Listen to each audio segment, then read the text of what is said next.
Hey, vinyl community, Jeff here. Just a real quick video to show prize winning. So, real briefly, a couple weeks ago, Christian over at CGCVINYLGUY had a contest. Now, if you're not familiar with this channel, check it out. I will have a link below. He is brand new to the VC. I mean, like 2 months maybe.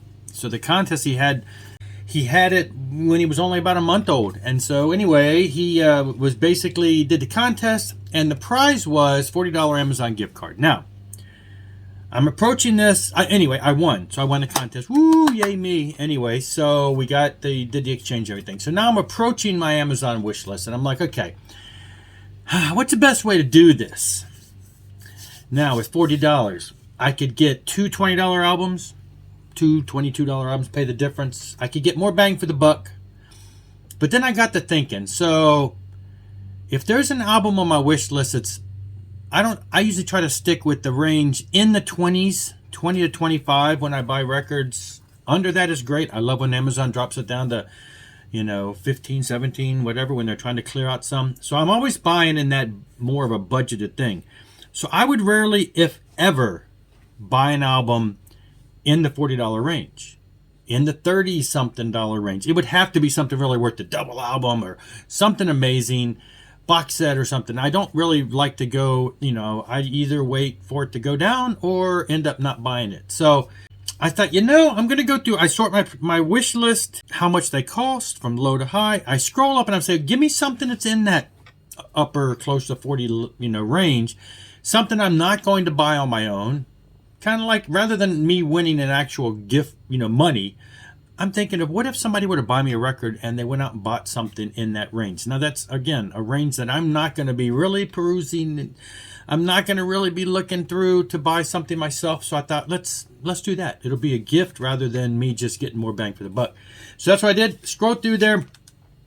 I found one that was in the under 40, but with tax and everything ended up being like within pennies of 40. So I figured, I'm going to treat myself with something that I'm not going to get. Because what happens is, if Amazon doesn't drop the price, especially when it comes to imports, eventually the prices start creeping back up. And then all of a sudden the album's gone and the prices are outrageous. So I thought this would be a good one because I needed to get this. So I got Death Row by Accept.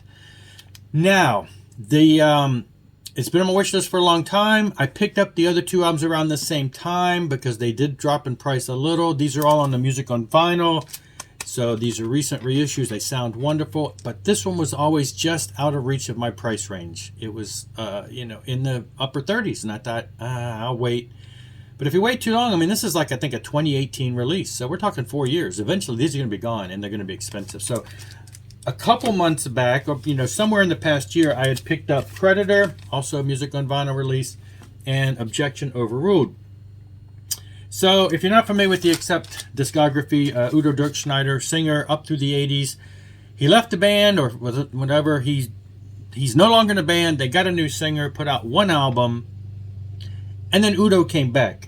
And so these three albums in the early to mid 90s are the three in that time frame that I really like them. I like the Udo years, and so these, when he came back there, even though it was only a couple years later, he came back, and like Objection Overruled, I just absolutely love this album. And so then when they followed it up with Death Row, I'm gonna say this is probably real close to one of my top albums by them in this time frame.